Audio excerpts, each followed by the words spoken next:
তেলাওয়াত করেছি। বুখারী শরীফের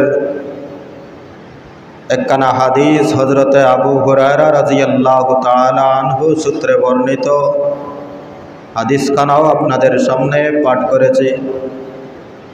মহান আল্লাহ পাক রব্বুল আলামিন তৌফিক দান করলেন আয়াত ও হাদিসের আলোকে জিনা ব্যভিচারের শাস্তি সম্পর্কে আপনাদের সামনে আলোচনা করার চেষ্টা করব ইনশাল্লাহ। আমি মৌলিক আলোচনায় ছিলাম ইসলামী দণ্ডবিধি। বলেছিলাম ইসলামী দণ্ডবিধি 5 প্রকার। প্রথমে কিসাস, 2 নম্বরে হুদুদ। হুদুদ আবার 5 প্রকার: চুরির শাস্তি, ডাকাতির শাস্তি, জিনার শাস্তি, মিথ্যা অপবাদের শাস্তি এবং মদ পানের শাস্তি। এই 5 প্রকারের শাস্তির মধ্য থেকে আমি আজকে শুধুমাত্র জিনা বা ব্যভিচারের শাস্তি সম্পর্কে আলোচনা করার জন্য এই আয়াতগুলি আপনাদের সামনে তেলাওয়াত করেছি। জিনা কোনো নারী এবং পুরুষ স্বেচ্ছায় যদি যৌন কর্মে লিপ্ত হয় তাহলে ইসলামী শরীয়তের পরিভাষায়, কোরআনের পরিভাষায় তাকে জিনা বলা হয়। একজন নারী এবং একজন পুরুষ স্বেচ্ছাক্রমে যদি যৌন কাজে লিপ্ত হয় তাহলে তাকে শরীয়তের পরিভাষায় জিনা বলে। যদি কোনো এক পক্ষ বাধ্য হয়, অপর পক্ষ বাধ্য করে, তাহলে তার শাস্তিও এক পক্ষের উপর রয়েছে, অর্থাৎ যে বাধ্য করবে তার উপর শাস্তি রয়েছে। কিন্তু স্বেচ্ছায় যদি অপকর্ম উভয় নারী পুরুষ করে থাকে তাহলে ইসলামী শরীয়তের আইন অনুযায়ী তার দণ্ড কি, শাস্তি কি। জিনা আবার কর্তা হিসাবে 2 প্রকার। যে নারী এবং পুরুষ জিনা করবে সেই নারী পুরুষ হয়তো বিবাহিত হবে নয়তো অবিবাহিত হবে। বিবাহিত নারী এবং অবিবাহিত নারী এবং পুরুষের জিনার শাস্তি এক ধরনের, আর বিবাহিত নারী এবং পুরুষের জিনার শাস্তি আরেক ধরনের। সাধারণত অবিবাহিত নারী এবং পুরুষের জিনার শাস্তি হলো হালকা এবং বিবাহিত নারী এবং পুরুষের জিনার শাস্তি হলো ভারী এবং কঠোর শাস্তি। দুনিয়ার বেলায়ও শাস্তি রয়েছে, আখিরাতের জন্য অনন্তকাল পর্যন্ত তাদের জাহান্নামের শাস্তি রয়েছে। দুনিয়াবী শাস্তির ব্যাপারে আলোচনা করার পূর্বে রব্বুল আলামিন আপনার আমাকে জিনা থেকে বিরত থাকার জন্য কি নির্দেশ দান করেছেন তা আমাদেরকে জানতে হবে। আল্লাহ পাক রব্বুল আলামিন কোরআনে কারীমের বিভিন্ন আয়াতে জিনা সম্পর্কে সতর্ক করেছেন। এটা এমন একটা মারাত্মক অপরাধ, মারাত্মক ব্যাধি, যার কারণে মানব সমাজ সম্পূর্ণ ধ্বংস হয়ে যায়, মানবের মানুষত্ব হারিয়ে যায়, মানুষের বংশ বিনষ্ট হয়ে যায়। এই কারণে আল্লাহ পাক রব্বুল আলামিন তাকে কঠোর ভাষায় নিষেধ করেছেন। সূরা বনী ইসরাঈলের 32 নম্বর আয়াতে আল্লাহ পাক রব্বুল আলামিন বলেন, আউযু বিল্লাহি মিনাশ শাইতানির রাজীম, ওয়ালা তাকরাবুজ জিনা ইন্নাহু কানা ফাহিশা। ইন্নাহু কানা ফাহিশাতাও ওয়া সাআ সাবিলা। আল্লাহ বলেন ওয়ালা তাকরাবুজ জিনা, তোমরা জিনার নিকটবর্তী হয়ো না। ইন্নাহু কানা ফাহিশা, রব্বুল আলামিন বলেন জিনা চরম অশ্লীল কাজ, চরম নির্লজ্জ কাজ। ইন্নাহু কানা ফাহিশা ওয়া সাআ সাবিলা, এবং চরম সীমার নোংরা পন্থা। শরীয়তে বৈধ পন্থা দান করেছে, সেই বৈধ পন্থা ব্যতি রেখে অবৈধ পন্থায় যৌন চরিতার্থ করাকে আল্লাহ পাক রব্বুল আলামিন বলেন চরম অশ্লীলতা, চরম নির্লজ্জ, চরম গর্হিত কাজ। এটা বলার পরেও যদি ইমানদার ব্যক্তি ইমান নিয়ে বেঁচে থাকতে চায়, তাহলে রব্বুল আলামিনের এই নির্দেশের উপর সে অটুট থাকে, অবিচল থাকে।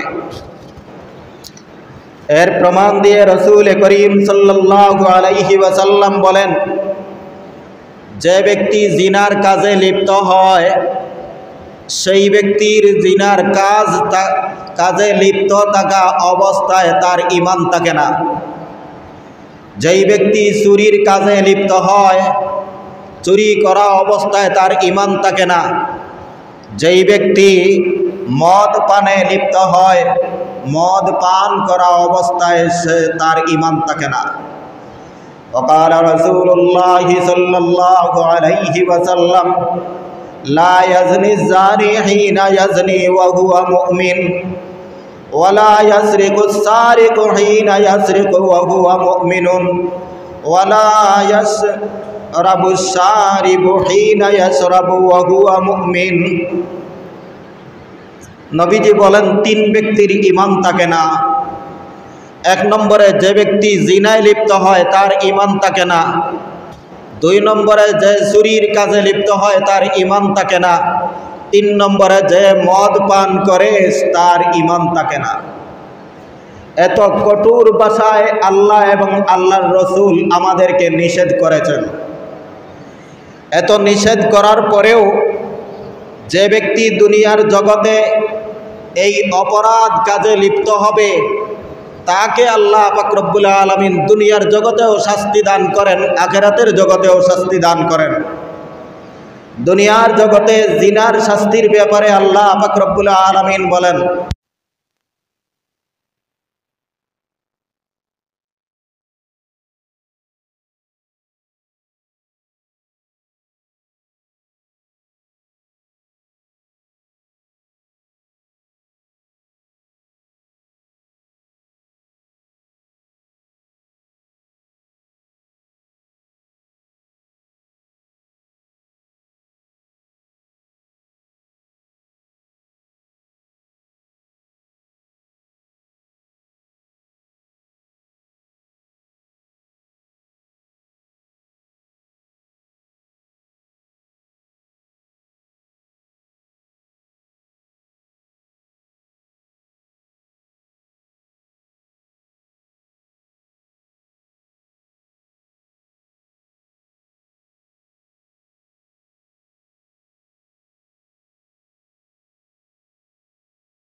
মহিলার শাস্তির কথা আগে উল্লেখ করেছেন।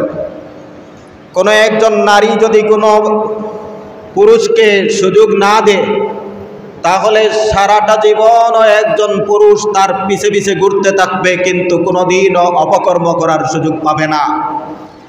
এই জন্য জিনার কাজের জন্য আল্লাহ পাক রব্বুল আলামিন প্রথমে মহিলাদেরকে দায়ী করেছেন, আর মহিলার শাস্তির কথা প্রথমে উল্লেখ করেছেন। আল্লাহ বলেন, আয-যানিয়াতু ওয়াজ-যানি ফাজলিদু কুল্লা ওয়াহিদিম মিনহুমা মিআতা জালদা। জিনাকারিনী নারী এবং জিনাকারী পুরুষ তাদের উভয়কে 100 বেত্রাঘাত করো।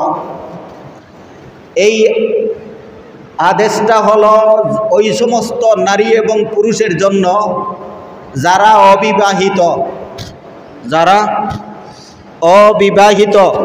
অবিবাহিত অবস্থায় যদি জিনার কাজে লিপ্ত হয়, তাহলে তাদের শাস্তি হলো 100 বেত্রাঘাত। যদি নারী এবং পুরুষ উভয় অবিবাহিত হয়, উভয়ের শাস্তি হবে 100 বেত্রাঘাত। এবং নারী এবং পুরুষ যদি উভয় হয়, তাহলে বিবাহিতের শাস্তি হলো রজমের মাধ্যমে হত্যা করা, প্রস্তর আঘাতে তাকে হত্যা করা। এই ব্যাপারে রাসূল করিম সাল্লাল্লাহু আলাইহি ওয়াসাল্লাম বুখারী শরীফের মধ্যে হযরতে আবু হুরায়রা রাদিয়াল্লাহু তাআলা আনহু সূত্রে বর্ণিত হাদিসে বলেন, লা ইয়াহিল্লু দামিমরিইম মুসলিমিন ইয়াশহাদু আল্লা ইলাহা ইল্লাল্লাহু ওয়া আন্নী রাসূলুল্লাহ। যে ব্যক্তি আল্লাহ এক বলে সাক্ষ্য দিবে এবং রাসূলুল্লাহর রিসালতের সাক্ষ্য দিবে, তার রক্ত হালাল নয়, তার রক্ত প্রবাহিত করা হারাম, তাকে হত্যা করা, খুন করা হারাম। ইল্লা বিইহদা সালাসিন, তবে 3টি অপরাধ যদি পাওয়া যায় তাহলে তাকে হত্যা করা হালাল। 3টি অপরাধ যদি পাওয়া যায় তাহলে তাকে হত্যা করা হালাল। 1 নম্বর, রাসূল করিম সাল্লাল্লাহু আলাইহি ওয়াসাল্লাম বলেন, আন নাফসু বিন নাফসি। কোনো মানুষকে যদি অন্যায়ভাবে হত্যা করে তাহলে কিসাসান ওই ব্যক্তিকে শরীয়তের আইন অনুযায়ী রাষ্ট্র তাকে হত্যা করবে, অথবা রাষ্ট্রের অনুমতিতে নিহত ব্যক্তির অভিভাবকরাই তাকে হত্যা করবে। শর্ত হলো রাষ্ট্র বিদ্যমান থাকতে হবে এবং উভয় পক্ষের অভিভাবকের সম্মতি থাকতে হবে। আইন বাস্তবায়ন করতে হবে, তাতে কোনো টালবাহানা করা যাবে না। 2 নম্বরে রাসূল করিম সাল্লাল্লাহু আলাইহি ওয়াসাল্লাম বলেন, ওয়াসাইয়্যিবু জানি, আর ওই বিবাহিত জিনাকারী ব্যক্তিকে হত্যা করা হালাল। ওয়াতারিকু লিদীনিহি, আর 3 নম্বরে নবীজি বলেন যে ধর্মত্যাগী মুরতাদ হয় তাকেও হত্যা করা হালাল। ধর্মত্যাগী মুরতাদ যদি হয় তাকে হত্যা করা হালাল। যাই হোক, আমি আলোচনা অন্যদিকে না নিয়ে শুধুমাত্র জিনার ব্যাপারে আসি। এই জিনার 2 প্রকার বলেছিলাম কর্তা হিসাবে। হয়তো নারী এবং পুরুষ উভয়জন অবিবাহিত হবে, তাদেরকে 100 বেত্রাঘাত করা হবে। নারী এবং পুরুষ উভয় বিবাহিত হবে, তাদেরকে পাথর মারতে মারতে হত্যা করে শেষ করা হবে, নিহত করা হবে। এখন যদি একজন নারী যদি বিবাহিত হয় তাহলে তাকে রজম করা হবে, পুরুষ যদি অবিবাহিত হয় তাহলে তাকে 100 বেত্রাঘাত করা হবে। পুরুষ যদি বিবাহিত হয়, নারী যদি অবিবাহিত হয় তাহলে পুরুষকে রজম করা হবে, প্রস্তরাঘাতে হত্যা করা হবে। আর নারী যদি অবিবাহিত হয় তাহলে তাকে 100 বেত্রাঘাত করা হবে। এইটা হলো দুনিয়ার শাস্তি। এইটা দুনিয়ার শাস্তি। এই শাস্তির ব্যাপারে কোনো আইন চলে না। কোনো রাষ্ট্র যদি তার বিরুদ্ধে আইন করে তাহলে এই রাষ্ট্র ব্যর্থ রাষ্ট্র, এই রাষ্ট্র অকার্যকর রাষ্ট্র। কোনো রাষ্ট্র এবং কোনো জাতি যদি এই আইনের বিরোধিতা করে তাহলে তাদের ঈমান থাকবে না। তাদের কি থাকবে না? ঈমান থাকবে না। দ্বিতীয় নম্বর, এই আইন কার্যকর করতে যদি কোনো মানুষ দয়া এবং দরদ দেখায় তবুও তার ঈমান থাকবে না। যে অমুক বড় লোকের ছেলে অপরাধ করেছে, এটার বদলা মনে করেন তার শাস্তি হলো বিবাহিত ব্যক্তি রজম করে হত্যা করা, কিন্তু সাধারণ মানুষ আওয়াজ তুলল অথবা দেশবাসী আওয়াজ তুলল যে ওনাকে রজমের দরকার নেই, ওনাকে 100 বেত্রাঘাত করা হোক অথবা অন্য শাস্তি দেওয়া হোক, এই ধরনের দরদ দেখানো জায়েজ নয়।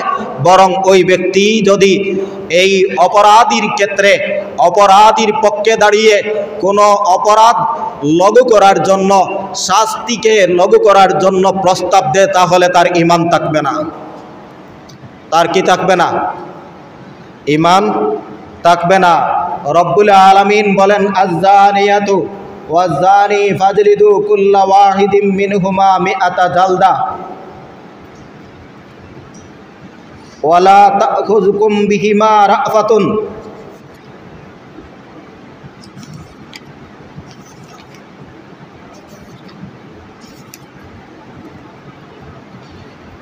ওয়ালা তা'খুযুকুম বিহিমা রা'ফাতুন ফি দীনিল্লাহি ইন কুনতুম তু'মিনুনা বিল্লাহি ওয়াল ইয়াউমিল আখির ওয়াল ইয়াশহাদ আযাবাহুমা তা'iফাতুম মিনাল মুমিনিন।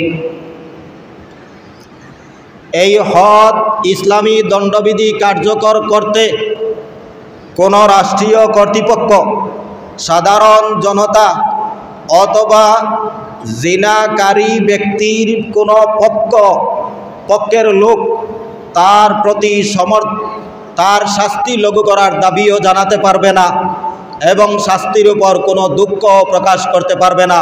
রব্বুল আলামিন বলেন, ওয়ালা তা'খুযুকুম বিহিমা রা'ফাতুন ফি দীনিল্লাহি, আল্লাহর দ্বীন কায়েম করতে, আল্লাহর বিধান জারি করতে তোমাদের অন্তরে যেন কোনো দয়ার উদ্রেক না হয়, কোনো দয়ার উদ্রেক না হয়। ইন কুনতুম তু'মিনুনা বিল্লাহি ওয়াল ইয়াউমিল আখির, যদি তোমরা আল্লাহর উপর বিশ্বাসী হও এবং আখিরাতের প্রতি বিশ্বাসী হও, তাহলে তোমরা সেখানে দরদ দেখিও না।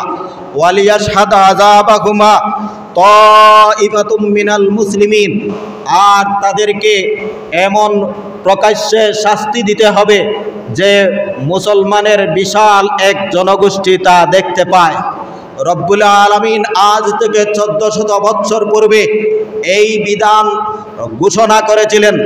তখনকার উদ্দেশ্য ছিল অন্ততপক্ষে যে জায়গার মধ্যে সমাবেশ হয়, হয়তো জানাজার মাঠ হবে, নয়তো ঈদের ময়দান হবে, এমন কোনো ময়দানে নিয়ে জনসম্মুখে এবং সাধারণ মানুষদেরকে আহ্বান করে উপস্থিত করে তাদের সম্মুখে এই শাস্তি কার্যকর করতে হবে। বর্তমান যুগে মিডিয়ার যুগ, যা সম্পূর্ণ মিডিয়ায় প্রকাশ করে তাকে শাস্তি দিতে হবে, গোপনে শাস্তি দেওয়া হবে না। আমাদের বর্তমান বাংলাদেশের রাষ্ট্রীয় আইন নাই, যার কারণে অনেক এলাকার মধ্যে পঞ্চায়েতি সিস্টেমে গোপনে গোপনে এই শাস্তির বিচার করা হয়। যখন মানুষ দেয়াল পিঠে লেগে যায়, তখন অন্ততপক্ষে আখিরাতের শাস্তি থেকে এবং মহল্লা ও সমাজকে অপবিত্রতা থেকে কলুষ মুক্ত করার জন্য এই শাস্তির ব্যবস্থা করে। তবুও আমরা ইসলামী আইনবিদ যারা, আমাদের দাবি হলো এই রাষ্ট্র যত সময় পর্যন্ত ইসলামী রাষ্ট্র হবে না, ততক্ষণ পর্যন্ত কোনো পঞ্চায়েতেও এই আইন কার্যকর করতে পারবে না। তাহলে বলতে পারেন যে আমাদের রাষ্ট্রের মধ্যে আইন যখন নাই, তখন একজন জিনা করেছে, তার বিচার আমরা যদি করি না, তাহলে সমস্ত মহল্লাবাসী দায়ী, সমস্ত মহল্লাবাসী পাপে লিপ্ত, সমস্ত মহল্লাবাসী একজন অপবিত্র লোক নিয়ে বসবাস করব, আমরা কিভাবে করব? তাহলে আপনাদের কাছে মৌলিক দাবি হলো, আপনারা রাষ্ট্রীয়ভাবে ইসলাম প্রতিষ্ঠা করেন, রাষ্ট্রীয়ভাবে ইসলামী আইন কার্যকর করেন, করার পরে আপনারা পবিত্র হবেন। নতুবা রাষ্ট্রকে ছেড়ে দিয়ে আপনারা পঞ্চায়েত ভিত্তিক এবং মহল্লা ভিত্তিক নিজেকে পবিত্র করলে পবিত্র হতে পারবেন না। আমার কথা আপনাদের বুঝে আসে নাই? আপনি নিজে চেষ্টা করলেন যে আমার এলাকা রক্ষা করে নিব, আমার পঞ্চায়েত রক্ষা করে নিব। আল্লাহ পাক রব্বুল আলামিন এই শাস্তি যে বেলায় তার বিধানে একটু পার্থক্য আছে তা আমি উল্লেখ করি। বিবাহিত পুরুষ হলে তাকে ধরাও লাগবে না, বান্ধাও লাগবে না, তাকে ইচ্ছামতো পাথর নিক্ষেপ করে হত্যা করবেন। যদি দেখা যায় সে পালিয়ে যাবে তাহলে তাকে ধরে রাখার ব্যবস্থা করা যায়।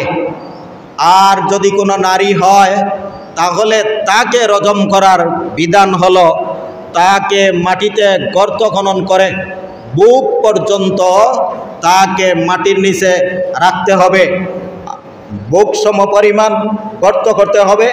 এরপরে তাকে পাথর দিয়ে আঘাত করতে করতে তাকে তার মৃত্যু নিশ্চিত করতে হবে।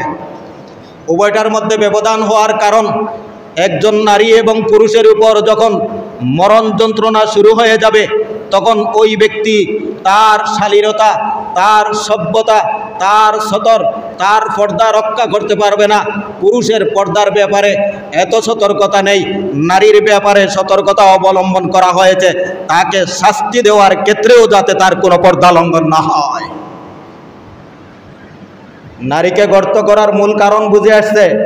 আপনি পাথর দিয়ে আঘাত করবেন, তার মাথা থেকে কাপড় চলে যাবে। আপনি পাথর দিয়ে আঘাত করবেন, তার গায়ে থেকে কাপড় চলে যাবে, হয়তো তখন তার সতর খুলে যেতে পারে। এই কারণে মাটির নিচে গর্ত করে তাকে হত্যা করার বিধান।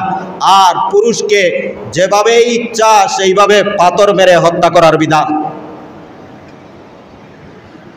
এতক্ষণ পর্যন্ত জানতে পারলাম দুনিয়াবি এবং রাষ্ট্রীয় আইন, দুনিয়া এবং রাষ্ট্রীয় আইন। কিন্তু আখিরাতের শাস্তি এত মারাত্মক, এত কঠিন। রসুল করিম সাল্লাল্লাহু আলাইহি ওয়াসাল্লাম মুসনদে আহমদের মধ্যে হযরতে আবু উমামা আল বাহিলি রাদিয়াল্লাহু তাআলা আনহু সূত্রে বর্ণিত এক হাদিস। নবীজি প্রতিদিন ফজরের নামাজ পড়ে সাহাবায়ে কেরামকে জিজ্ঞেস করতেন যে আজ রাত কেউ কোনো স্বপ্ন দেখেছো কিনা। যদি কোনো সাহাবী বলতেন আমি স্বপ্নে এই ঘটনা দেখেছি, তখন নবীজি সেই স্বপ্নের তাবির, স্বপ্নের ব্যাখ্যা বলে দিতেন। আর নবীজি কোনো স্বপ্ন দেখে থাকলে তিনি সাহাবায়ে কেরামের সামনে উপস্থাপন করতেন এবং তার ব্যাখ্যাও বলে দিতেন। ঘটনাক্রমে একদিন সাহাবায়ে কেরামকে জিজ্ঞাসা করলেন যে তোমরা আজ কোনো স্বপ্নে দেখেছো কিনা। সাহাবায়ে কেরাম সবাই বললেন না, আমরা কোনো স্বপ্ন দেখি নাই। তখন নবীজি বললেন যে আমি একটি স্বপ্ন দেখেছি। আগে মনে রাখবেন, আম্বিয়ায়ে কেরামের স্বপ্ন ওহীর সমতুল্য। আপনি আম্বিয়ায়ে কেরামের স্বপ্ন আল্লাহ প্রদত্ত, তার মধ্যে শয়তানের কোনো দুম্রজাল থাকে না, এটা বাস্তব আল্লাহ প্রদত্ত। নবীজি বললেন যে আমি দেখলাম দুইজন লোক আমাকে নিয়ে চলে যাচ্ছে বিশাল সুন্দর একটা মাঠের দিকে, ময়দানের দিকে। যাত্রাপথে আমি দেখলাম একজন ব্যক্তি, তাকে শোয়ানো অবস্থায়, দাঁড়ানো অবস্থায় তার চোয়াল মুখের দিকে চিমটা লাগানো হয়েছে আর এখান থেকে এখান পর্যন্ত টেনে নেওয়া হচ্ছে। ওই চিমটা দিয়ে টানা হয়, দুই দিকে পিছন পর্যন্ত নেওয়া হয়, তারপরে ছেড়ে দেওয়া হয়, আবার সম্পূর্ণ ভালো হয়ে যায়, আবার টানা হয়। নবীজি জিজ্ঞাসা করলেন এই ব্যক্তিকে কোন অপরাধের কারণে তাকে শাস্তি দেওয়া হচ্ছে। সাথে যিনি ছিলেন তিনি জিবরাইল এবং মিকাইল, দুইজন ফেরেশতা। ওরা বললেন সামনে চলো। আর একটু সামনে গেলেন, যাওয়ার পরে দেখলেন এক ব্যক্তি শায়িত, তার মাথার উপর পাথর নিয়ে আরো এক ব্যক্তি দাঁড়িয়ে আছে। ওই ব্যক্তির মাথার উপর আঘাত করে আর পাথরটা দূরে চলে যায়। পাথর নিয়ে আসতে আসতে দেখা যায় মাথা আবার সুস্থ হয়ে গেছে, আবার আঘাত করে। নবীজি জিজ্ঞাসা করলেন যে ওই ব্যক্তিকে, তার অপরাধ কি। জিবরাইল বললেন সামনে চলো, উত্তর দেন নাই। 3 নম্বরে দেখলেন এমন একটা মাঠ, বুঝেন তো মাঠ না, মাঠ আপনারা ধানের মাঠ মনে করছেন না। আমাদের দেশে মাটির একটা কলসির মতো বিশাল চাউল ধান রাখার জন্য আগে তৈরি করা হতো মাঠ, মাটির বড় কলসি মনে করেন। এই কলসিতে বিশাল আগুন, এত বড় কলসি, মানে কলসি কেন বললাম যে এটার নিচ বিশাল আর মুখ ছোট, আর ওটার মধ্যে দাউ দাউ করে আগুন জ্বলছে। ওই আগুনের মধ্যে একদল লোক যখন উপরে চলে আসে, আগুনে পানির মতো উতলিয়ে তাকে উপরে নিয়ে আসে, আবার নিচে নিয়ে যায়। এই অবস্থা দেখে নবীজি জিজ্ঞাসা করলেন, ওরা কারা, কোন পাপের কারণে তাদের এই শাস্তি? জিবরাইল বললেন, সামনে চলো। কি বললেন? আর একটু সামনে গিয়ে দেখলেন যে একটা নদী, নদীটা হলো রক্ত এবং ফুজের নদী। তার কারণ আমি বলে দেই, জাহান্নামের মধ্যে আগুনে মানুষ জ্বলতে জ্বলতে জ্বলতে জ্বলতে যে রক্ত আর ফুজ বের হয়, সেই রক্ত এবং ফুজে এক বিশাল নদী, আর ওই নদীর মধ্যে সাঁতার কাটছে এক ব্যক্তি। ওই ব্যক্তি সাঁতার কাটতে কাটতে কাটতে কাটতে সম্পূর্ণ অশান্ত হয়ে গেছে, নদীর কুল নিতে চায়। নদীর কুলে, নদীর পারে একজন ব্যক্তি, সে যখন দ্বারস্থ হয় তখন বড় একটা পাথর দিয়ে ডিল মারে। ডিল মারার সাথে সাথে ওই ব্যক্তি নদীর মাঝখানে চলে যায়। তখন নবীজি জিজ্ঞাসা করলেন, ওই লোককে আর কি কারণে তাকে এই শাস্তি দেওয়া হচ্ছে? কয় ব্যক্তির কথা বলছি?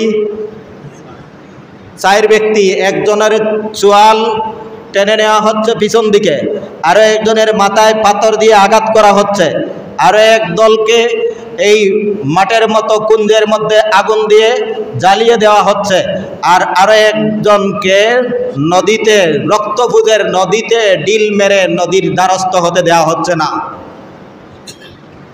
4 ব্যক্তি। হাদিস আরো লম্বা, সারা বলা সম্ভব হবে না, সময় কম। হযরত জিবরাইল আলাইহিস সালাতু ওয়াস সালাম নবীজিকে বললেন যে প্রথম যে ব্যক্তি দেখেছিলেন যার চোয়াল টানা হচ্ছে, ওই ব্যক্তি মিথ্যাবাদী, দুনিয়ার জগতে কথায় কথায় মিথ্যা বলতো, যার কারণে আখিরাতে কবরের জীবনে, বরজখের জীবনে তার এই শাস্তি চলছে, আর কিয়ামত অবধি তার এই শাস্তি চলতে থাকবে। নাউজুবিল্লাহ বলেন। ভাই, আমরা কথায় কথায় মিথ্যা বলি না? আমরা এখন তো বর্তমান যুগে মিথ্যা বলাও একটা চালাকি এবং চতুরতা হয়ে গেছে। মনে রাখবেন, আজকে মিথ্যা বলতে পারেন, আপনার মিথ্যার কারণে হাজার জাতিও ধ্বংস হতে পারে, কিন্তু আপনার মরণ থেকে নিয়ে কিয়ামতের আগ পর্যন্ত এই শাস্তি থেকে আপনি রক্ষা পাবেন না। 2 নম্বর, যেই ব্যক্তি যার মাথায় পাথর দিয়ে আঘাত করা হচ্ছে, আর পাথর তুলে আনতে আনতে আবার মাথা সম্পূর্ণ সুস্থ হয়ে যাচ্ছে, ওই ব্যক্তি হলো ওই কোরআনের ধারক এবং বাহক, যিনি কোরআন পড়েছে, যিনি কোরআন জানছে, কিন্তু কোরআন তেলাওয়াত করে না এবং দিনের বেলায় কোরআন অনুযায়ী আমল করে না। কোরআন অনুযায়ী আমল করে না, রাত্রিবেলায় কোরআন তেলাওয়াত করে না। এদের শাস্তি হলো যে একজন ফেরেশতা কিয়ামতের আগ পর্যন্ত তার মাথায় পাথর দিয়ে আঘাত করতে থাকবেন। এর মধ্যে তো অনেক আলিম ঢুকে গেছে, অনেক সাধারণ পাবলিকও ঢুকে গেছে, অনেক কোরআন তেলাওয়াত শিখছে, বাঙালি তেলাওয়াত। যাই হোক, এদেরকে আল্লাহ যেন ক্ষমা করে দেন, আর সবাই কোরআনের উপর আমল করার তৌফিক দান করেন। সবাই বলেন। এখন বুঝলেন, কোরআনের উপর আমল করার মানে হলো যত ইসলামী দণ্ডবিধি বলছি, যত রাষ্ট্রীয় বিধান বলছি, এটা বাস্তবায়ন করা, এবং এটা বাস্তবায়নে যারা বাধা দিবে তাদের সাথে প্রতিবাদ গড়ে তোলা, এটাই হলো ঈমানের দাবি। যতক্ষণ পর্যন্ত এই দাবি বাস্তবায়ন না করবেন, ততক্ষণ পর্যন্ত এই ইসলামী আন্দোলন এবং সংগ্রাম চালিয়ে যাওয়া প্রত্যেক মুমিনের জন্য ফরজ। কয় নম্বর শাস্তি বলছি? 2 নম্বরের। 3 নম্বর শাস্তি হলো, জিবরাইল আলাইহিস সালাতু ওয়াস সালাম বললেন, যাদেরকে এই কুঞ্জের মধ্যে আগুনে নিক্ষিপ্ত করা হয়েছে, আর আগুনের উত্তাল তাদেরকে, আগুনের ঢেউ তাদেরকে একবার উপরে উঠায় আবার নিচে নিয়ে যায়, ওরা হলো দুনিয়ার জগতে জিনাকারী ব্যক্তি। দুনিয়ার জগতে যারা বলেন জিনাকারী ব্যক্তি, জিনা স্বেচ্ছায় করলেও জিনা, অনিচ্ছা করলেও জিনা। দুনিয়ার শাস্তির ব্যাপারে আল্লাহ পাক রব্বুল আলামিন অনিচ্ছাকৃত বাধ্যগত জিনার ব্যাপারে যদিও চূড়ান্ত শাস্তি আরোপ করেন নাই, কিন্তু তারপরেও রাষ্ট্রীয় শাস্তি রয়েছে। এতক্ষণ পর্যন্ত যে আলোচনা করলাম, আমি এখন আবারও ঘুরে আসছি। জিনার শাস্তি আখিরাতে হলো কবর থেকে নিয়ে হাসর পর্যন্ত, কিয়ামতের দিনের বিচারের আগ পর্যন্ত এই অতিরিক্ত সময়টা, ওয়েটিংয়ের সময়টা, বিচারের পূর্বেকার সময়টা অনন্তকাল পর্যন্ত ওই আগুনের মধ্যে জ্বলতে হবে। 4 নম্বরের যে শাস্তির কথা বলছিলাম, যে একজন রক্ত এবং খুঁজের নদীতে হাবুডুবু খাচ্ছে, আর আরও একজন নদীর পাড় থেকে পাথর দিয়ে ডিল মেরে তাকে মাঝ নদীতে ঢেলে দিচ্ছে। ওই ব্যক্তি হলো হযরত জিবরাইল আলাইহিস সালাতু ওয়াস সালাম বলেন উনি হলেন ঘুষখোর ব্যক্তি। উনি কোনটা? আমাদের দেশে ঘুষ চলে? আমাদের দেশে ঘুষ চলে না? ঘুষ মুক্ত দেশ কে কে চান? হাত উঠান। পারবেন না, পারবেন না। আমি হাদিস পড়লে উভয় সমান হয়ে যাবেন।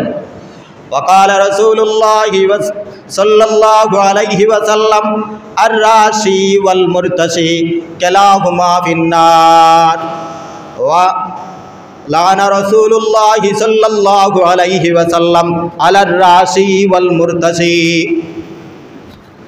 নবী করিম সাল্লাল্লাহু আলাইহি ওয়াসাল্লাম বলেন ঘুষ দাতা, ঘুষ গ্রহীতা, বলেন ঘুষ দাতা, ঘুষ গ্রহীতা উভয় জাহান্নামী। ঘুষ দাতা, ঘুষ গ্রহীতা উভয় জাহান্নামী।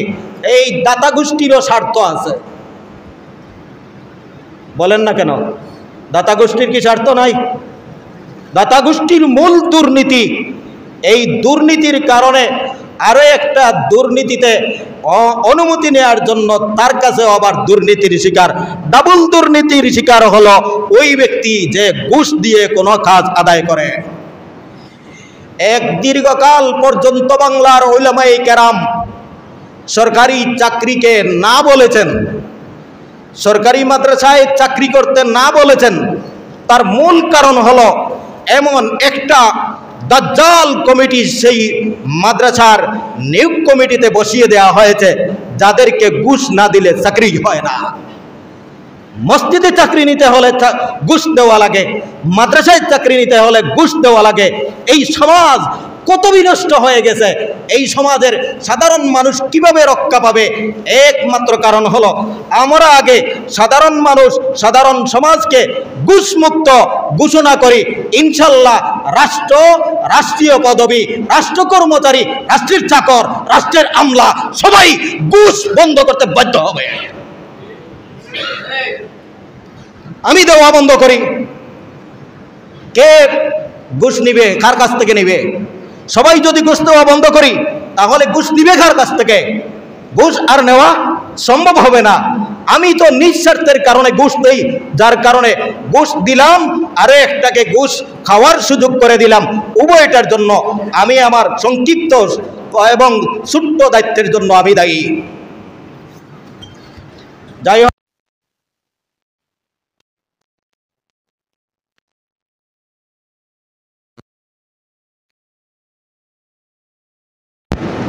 আমার মূল আলোচনা ছিল জিনার দুনিয়াতেও শাস্তি আছে, আখিরাতেও কি আছে?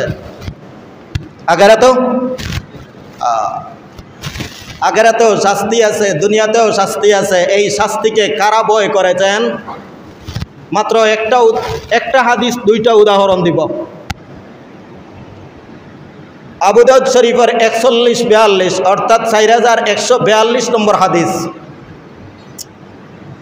এই হাদিসের মধ্যে একজন নারী একজন পুরুষের ঘটনা উল্লেখ করা হয়েছে।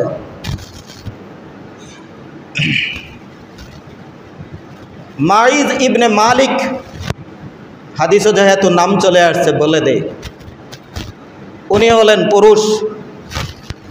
আর ইমরাতে গামেদিয়া, গামেদি বংশের একজন মহিলা, ওনার নাম উল্লেখ করা হয় নাই। ওই মাইজে আসলমি বা মাইজ ইবনে মালিক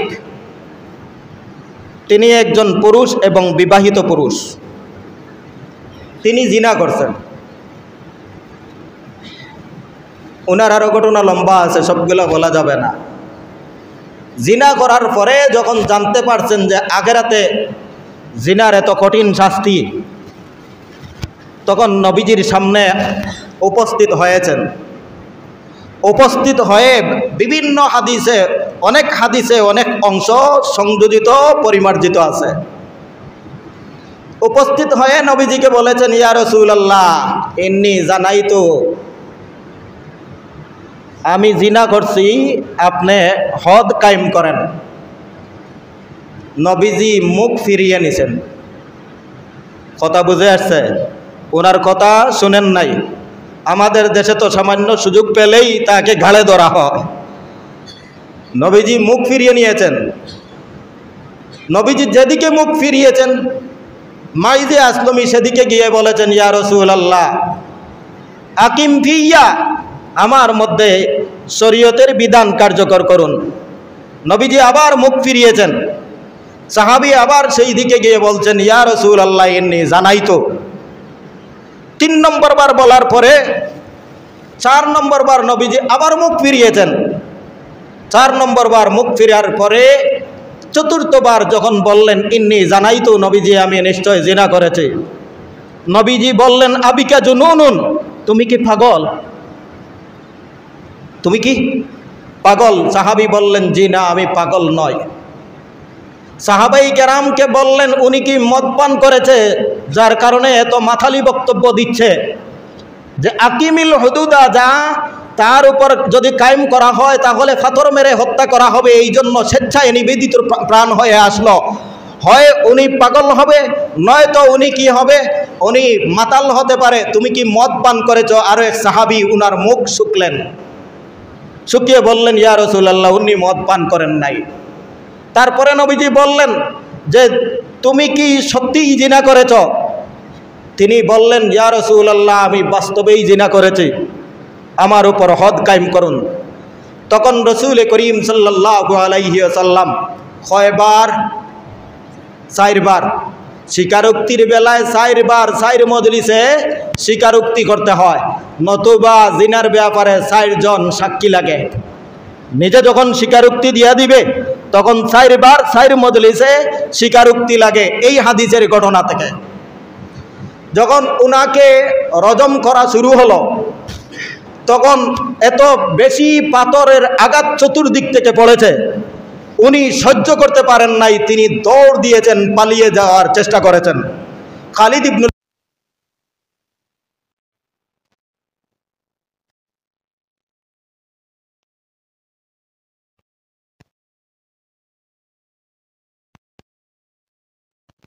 ছিলেন যে নিজের জানকে আখিরাতের আযাব থেকে রক্ষা করার জন্য দুনিয়াতে বিলিয়ে দিয়েছেন, তবু আখিরাতের আযাবকে সহ্য করেন নাই। দ্বিতীয় মহিলার কথা বলেছিলাম, উনার নাম ইমরাতে গামিদিয়া, অর্থাৎ গামিদি বংশের একজন মহিলা। উনি নবীজির দরবারে এসেছেন, ইয়া রাসূলুল্লাহ আমি জিনা করেছি। নবীজি বললেন, তুমি ভুল বলেছ। তিনি আবার বললেন, ইয়া রাসূলুল্লাহ আমি জিনা করেছি, আপনি বিশ্বাস না করলে আমি গর্ভবতী। নবীজি বললেন, তোমার এই জিনার কারণেই কি তুমি গর্ভবতী? মহিলা বললেন, হ্যাঁ আমি ওই জিনার কারণেই গর্ভবতী। নবীজি বললেন, তাহলে তুমি চলে যাও, তোমার কারণ নিষ্পাপ আরো একটি প্রাণকে কষ্ট দেয়া যাবে না, হত্যা করা যাবে না। ওই মহিলা চলে গেছেন। কিছুদিন পর্যন্ত একজন আনসারী মহিলার দায়িত্বে ছিলেন। যখন বাচ্চা প্রসব হয়েছে তখন আসছেন। আসার পরে বলছেন, ইয়া রাসূলুল্লাহ আমি সম্পূর্ণ পৃথক হয়ে গেছি, মুক্ত হয়ে গেছি, আমার বাচ্চা প্রসব করে নিয়েছি, যার কারণে আজ আমার উপর ইসলামের বিধান কায়েম করুন। নবীজি বললেন, না, এখনো তোমার বাচ্চা তোমার সাথে সম্পৃক্ত, এই বাচ্চার দুধ কে পান করাইবে? তখনও এক সাহাবী বলেছিলেন, আমি দুধ পান করানোর জিম্মাদারি নিব।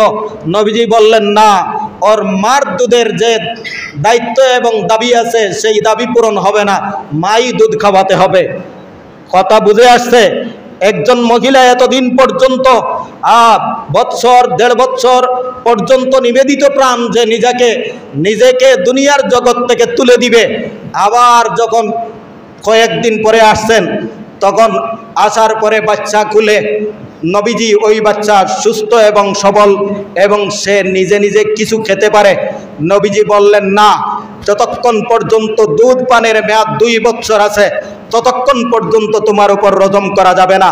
তার পরবর্তীতে ওই মহিলা ওই বাচ্চার হাতে বিস্কুট দিয়ে এবং রুটি দিয়ে নিয়ে আসছেন, যাতে বাচ্চা স্বেচ্ছায় নিজে নিজে খেতে পারে, বাঁচতে পারবে। তখন আল্লাহ পাক রব্বুল আলামিনের নির্দেশে রাসূল করিম সাল্লাল্লাহু আলাইহি ওয়াসাল্লাম ওই মহিলার উপর রজমের হুকুম দান করলেন। পারবেন?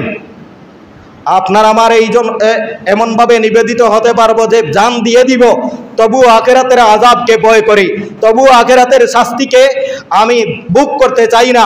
দুনিয়ার শাস্তি যতই কঠিন হোক না কেন, আখিরাতের শাস্তির চাইতে দুনিয়ার শাস্তি লঘু এবং হালকা।